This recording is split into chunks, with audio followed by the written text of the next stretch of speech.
The Mysterious Mrs. A. Chapter 6. The Family. There's nothing special about Amgarten. It was just like any other village. I had to take multiple modes of transport to reach Amgat.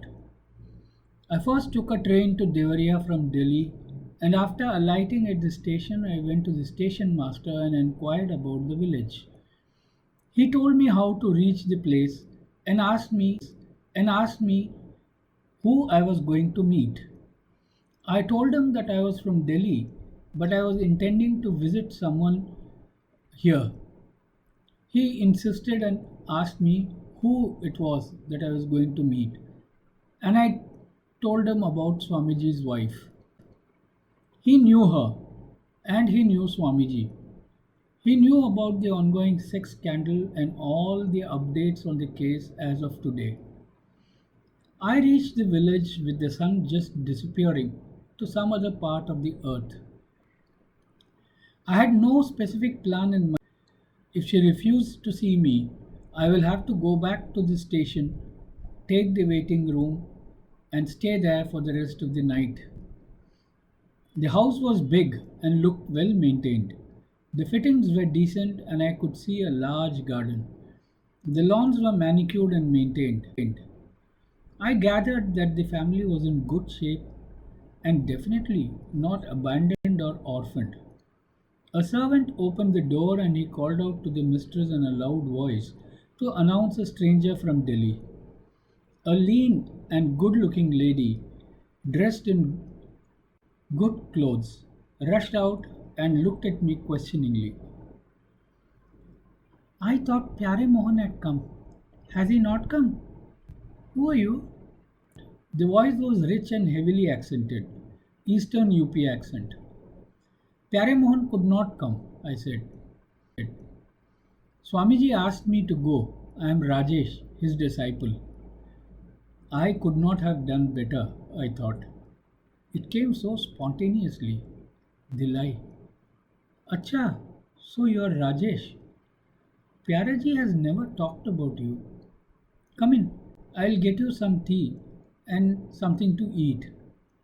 We'll then talk. I had no clue that Pyare Mohan was a regular visitor to this house. It did not seem that the lady felt deserted or cheated by her husband. क्या बोले भाई तिवारी जी? अरे माफ करना Swami ji. Has he sent some money? Is he okay? He is fine. I hope you have read the newspapers. I read the news. I watch TV as well. I know Swamiji is in trouble, but all that will be okay. I know he is not that kind of man.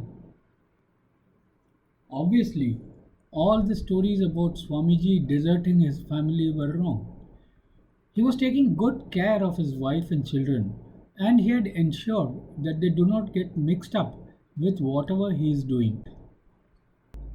देखिए, स्वामी जी ने आपके लिए संदेश भेजा है.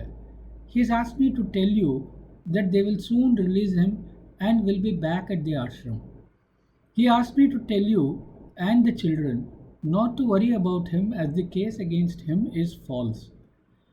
He has not sent any money, but he will send something soon. Is there any other help you require? Anything I can do for you? I said. There was a fleeting look of disappointment in her eyes, just passing. Must have been about the money part. She needed money for something. For visiting us.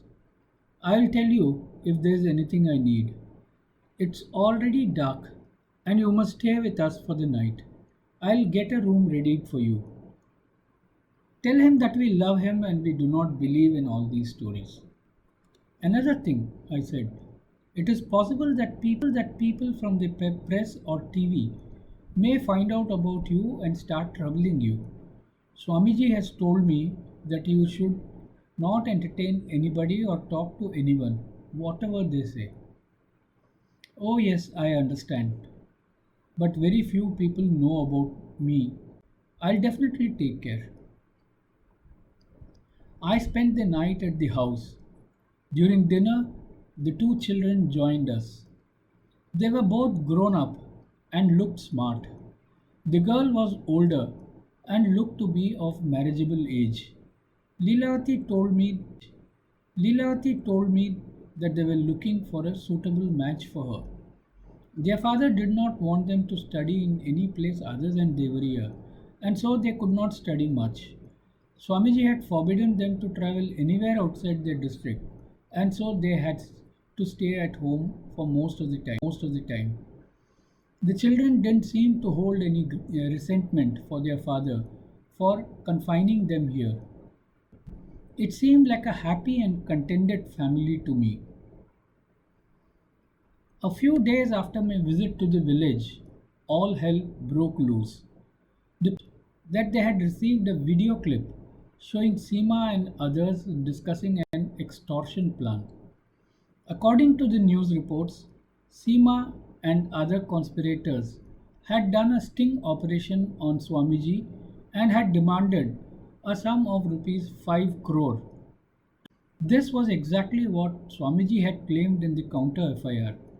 Three of the conspirators had been arrested and had reportedly confessed. Seema was absconding and the police had launched a manhunt. The most intriguing part, however, was the naming of one Mrs. A as a conspirator. The police would give absolutely no information about this mysterious Mrs. A. Interestingly, two of the three arrested conspirators were members of the party to which Swamiji belonged. What should I make of all this? On the one hand, we have Swamiji coming close to confessing that he was sorry for what he had done.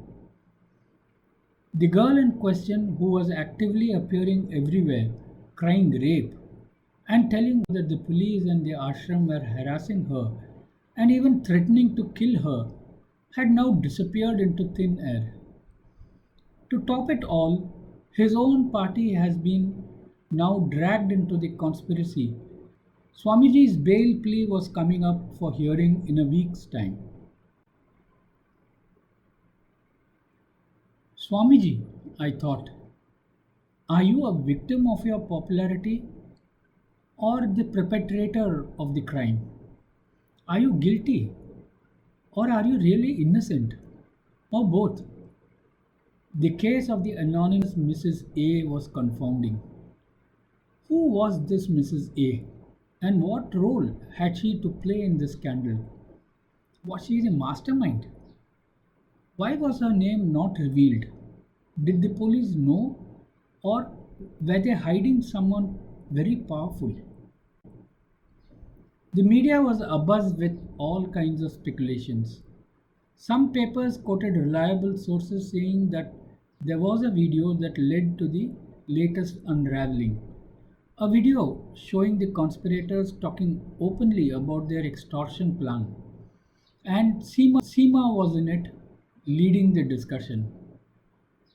But why would the conspirators videotape such sensitive discussion that could expose them?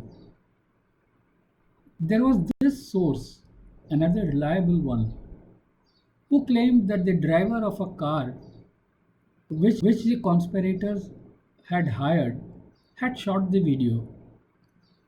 It was this driver who passed on the videotape to the police, the sources claimed. According to the source, he had videotaped the entire discussion at the request of the conspirators themselves. They wanted to ensure that none of them backed out of the deal for any reason, or even dream of squealing about it to the police. If caught, everyone would be punished. But why did they ask a driver of all the people to shoot the video? And how did the driver steal the video from them? Why did the driver go to the police? There are too many question marks. I used my sources and took a good look at the video shot by the conspirators. It was as plain as on Swamiji for a long time. I recognized Seema from her photographs in the papers and on TV. She looked very smart and confident, must be in her late 20s or early 30s, and looked quite the seductress she had turned out to be. But for a godman to fall for this nymph of a girl, well, can't blame the sadhu. He's a man after all. We have this grand tradition of temptress and seductress, don't we? Menka, Ramba, Urvashi. These women had tamed many a Urvashi. These women had tamed many a famed sannyasi. The video discussion was very novel and refreshing. There were four of them, and they spoke freely about Swamiji, how gullible he was, and what a sex maniac he had turned out to be, which was at the core of the conversation. How the sum of 5 crore will be divided, and who will get what share. Seema had done the bulk of the job and would justifiably be entitled to a lion's share of the booty, 1 crore. The other three would get 70 lakhs each, amounting to 2 crores and 10 lakhs. Add 1 crore and it makes 3 crore 10 lakhs out of 5 crores. Where will the balance go? You guessed it right. Mrs. A. Well, they did not say Mrs. A, but addressed her as Madam. The mystery of the Madam or Mrs. A, as the police have chosen to call her, should have been simple to resolve as the police had four conspirators in their bag. An inside source, however, told me that the three arrested people knew nothing about the Madam and it was Seema who was dealing with her directly. The three accused had never met her nor had they spoken to her. They told the police that it was the Madam and Seema who hatched the entire plan, and Madam worked through Seema only. Now Seema had vanished. I racked my brains to figure out who this anonymous Mrs. A could be. She must be someone connected to Swami. There was no motive. Either something that Swamiji had done to her or to someone close to her which had badly hurt her. The mystery lady did not wish to be seen and wanted to stay in the shadows. She knew Swamiji well enough to have suggested a sting. In fact, it could well be possible that Seema was not the first woman to be coerced into having sex with Swamiji, and only this mystery woman knew all about it. Was she one of his early victims? The lady seemed to be influential and moneyed to have organized all this. Who could it be? I know that Annabelle's name starts with A, and she was one woman who has seen Swamiji from real close quarters. I had seen her and heard I had seen her and heard her story. I also know that she hated Swamiji for what he had done to Mataji in the ashram. All the ingredients for a plausible revenge story were in place, and she was my prime suspect. She had reasons to defame Swamiji. She had reasons to stay in the shadows as she was a foreigner. The money, I suspect, was not her main motive. Maybe she intended to take some of it for the ashram, which badly needed funding, having lost Mataji, and no one knew about her. She had never come out against Swamiji in public, and thus she had a good cover. She could ruin Swamiji's life, hand over the money to the ashram, and go back to Sweden without ever being caught. There was a big problem now for Annabel, as I saw it. They would catch Seema eventually unless she were to disappear forever. Could that be possible? Could it be that Annabel somehow spirited Seema away and had got her killed? And the sting was smart enough to know that the girl would come under scrutiny and would be investigated. Swamiji had lodged a counter FIR claiming that he was a victim of blackmail and honey trapping. Three people have already confirmed this and had named Seema and Mrs. A as the prime conspirators. They were not aware of Mrs. A, but maybe Seema had given them this name, Mrs. A, short for Annabel. But Mrs. Annabel was not married, not that I know of. To find Annabel and talk to her. With all the latest developments, she might have already fled the country. Let me find out. End of chapter 6. Till the next episode, goodbye. Keep listening, keep liking.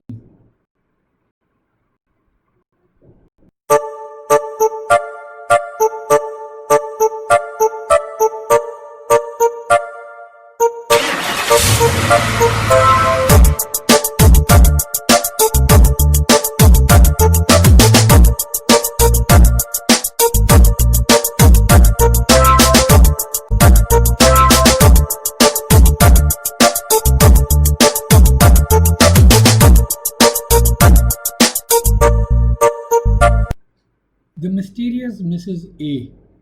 Chapter 6. The Family. There's nothing special about Amgarten. It was just like any other village. I had to take multiple modes of transport to reach Amgat. I first took a train to Devariya from Delhi, and after alighting at the station, I went to the station master and inquired about the village. He told me how to reach the place and asked me who I was going to meet. I told him that I was from Delhi, but I was intending to visit someone here. He insisted and asked me who it was that I was going to meet, and I told him about Swamiji's wife. He knew her, and he knew Swamiji. He knew about the ongoing sex scandal and all the updates on the case as of today. I reached the village with the sun just disappearing to some other part of the earth. I had no specific plan in mind.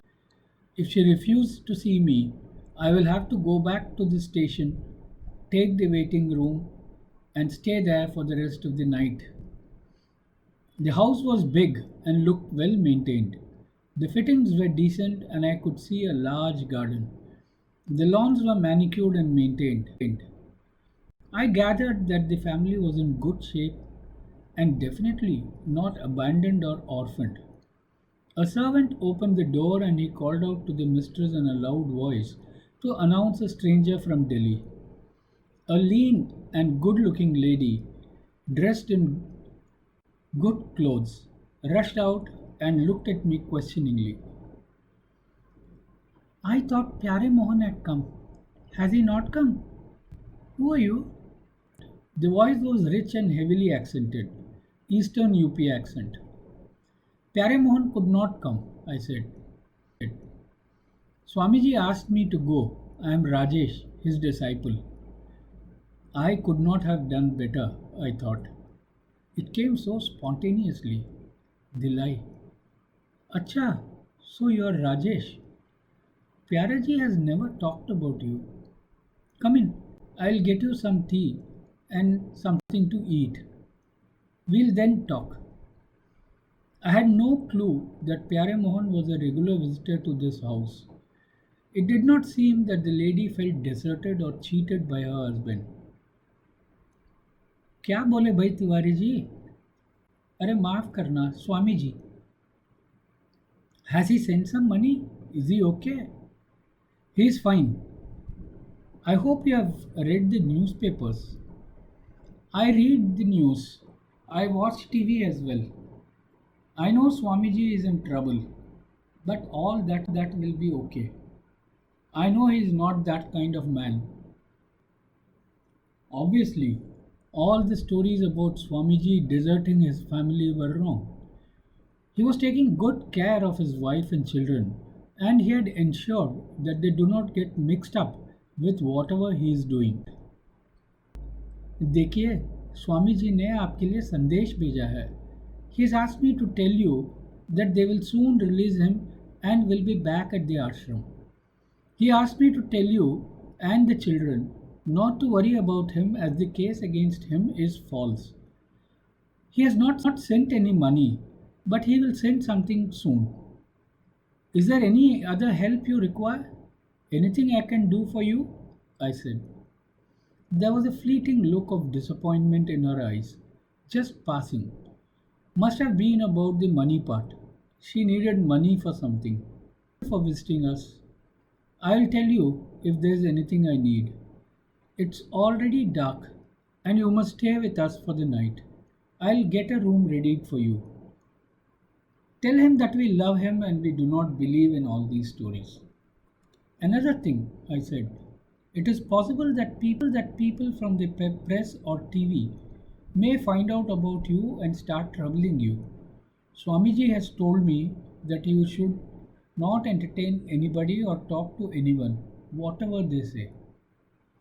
Oh, yes, I understand. But very few people know about me. I'll definitely take care. I spent the night at the house. During dinner, the two children joined us. They were both grown up and looked smart. The girl was older and looked to be of marriageable age. Leelavati told me Leelavati told me that they were looking for a suitable match for her. Their father did not want them to study in any place other than Devariya, and so they could not study much.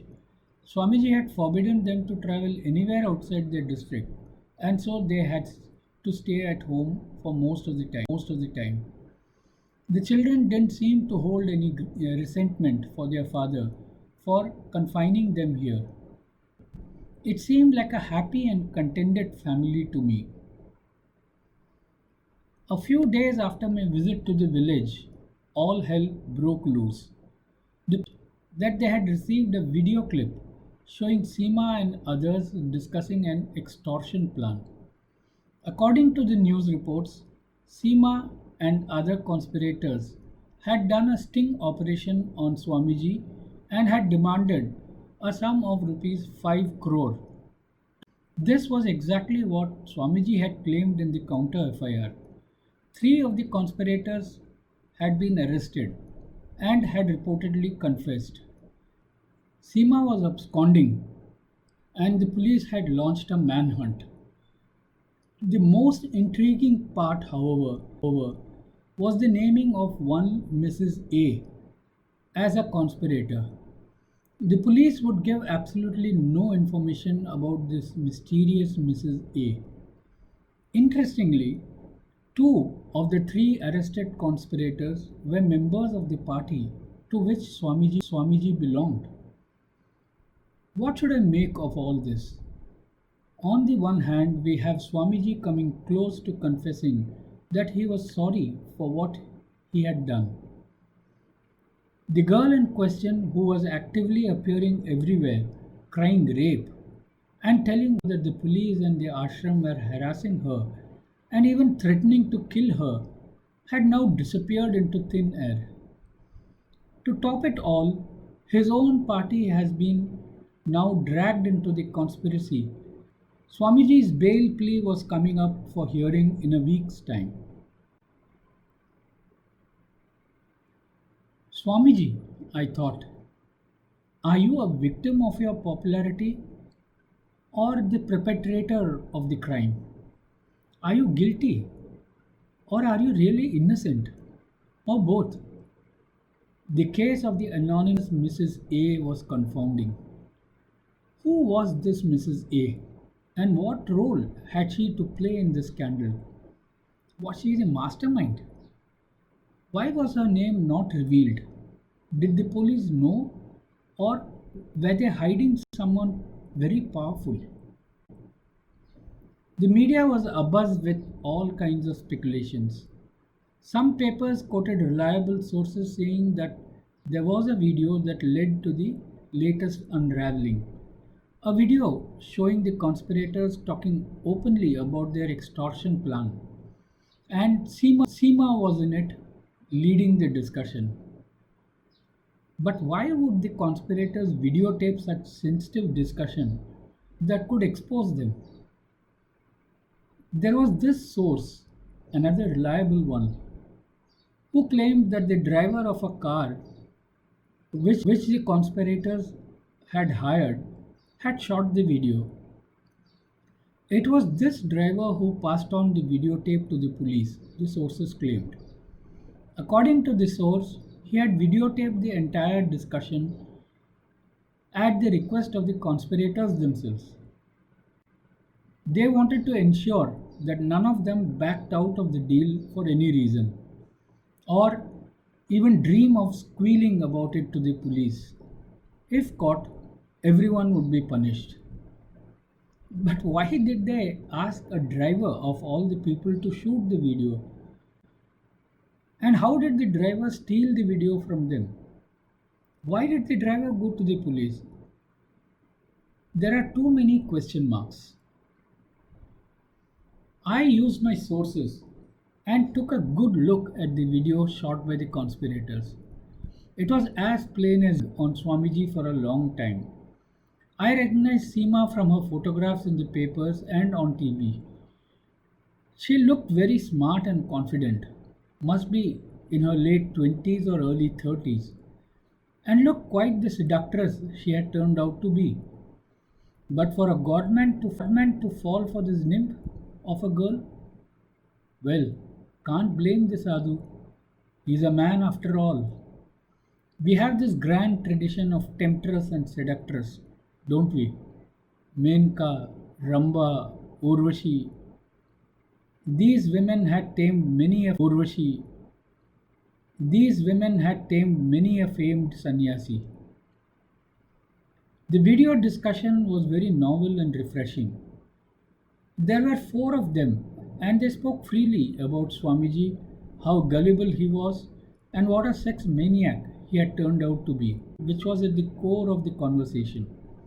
How the sum of 5 crore will be divided, and who will get what share.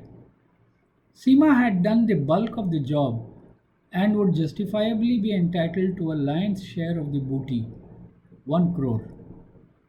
The other three would get 70 lakhs each, amounting to 2 crores and 10 lakhs. Add 1 crore and it makes 3 crore 10 lakhs out of 5 crores. Where will the balance go? You guessed it right. Mrs. A. Well, they did not say Mrs. A, but addressed her as Madam. The mystery of the Madam or Mrs. A, as the police have chosen to call her, should have been simple to resolve as the police had four conspirators in their bag. An inside source, however, told me that the three arrested people knew nothing about the Madam and it was Seema who was dealing with her directly. The three accused had never met her nor had they spoken to her. They told the police that it was the Madam and Seema who hatched the entire plan, and Madam worked through Seema only. Now Seema had vanished. I racked my brains to figure out who this anonymous Mrs. A could be. She must be someone connected to Swami. There was no motive. Either something that Swamiji had done to her or to someone close to her which had badly hurt her. The mystery lady did not wish to be seen and wanted to stay in the shadows. She knew Swamiji well enough to have suggested a sting. In fact, it could well be possible that Seema was not the first woman to be coerced into having sex with Swamiji, and only this mystery woman knew all about it. Was she one of his early victims? The lady seemed to be influential and moneyed to have organized all this. Who could it be? I know that Annabelle's name starts with A, and she was one woman who has seen Swamiji from real close quarters. I had seen her and heard her. I had seen her and heard her story. I also know that she hated Swamiji for what he had done to Mataji in the ashram. All the ingredients for a plausible revenge story were in place, and she was my prime suspect. She had reasons to defame Swamiji. She had reasons to stay in the shadows as she was a foreigner. The money, I suspect, was not her main motive. Maybe she intended to take some of it for the ashram, which badly needed funding, having lost Mataji, and no one knew about her. She had never come out against Swamiji in public, and thus she had a good cover. She could ruin Swamiji's life, hand over the money to the ashram, and go back to Sweden without ever being caught. There was a big problem now for Annabel, as I saw it. They would catch Seema eventually unless she were to disappear forever. Could that be possible? Could it be that Annabel somehow spirited Seema away and had got her killed? And the Sting was smart enough to know that the girl would come under scrutiny and would be investigated. Swamiji had lodged a counter FIR claiming that he was a victim of blackmail and honey trapping. Three people have already confirmed this and had named Seema and Mrs. A as the prime conspirators. They were not aware of Mrs. A, but maybe Seema had given them this name, Mrs. A, short for Annabel. But Mrs. Annabel was not married, not that I know of. To find Annabel and talk to her. With all the latest developments, she might have already fled the country. Let me find out. End of chapter 6. Till the next episode, goodbye. Keep listening, keep liking.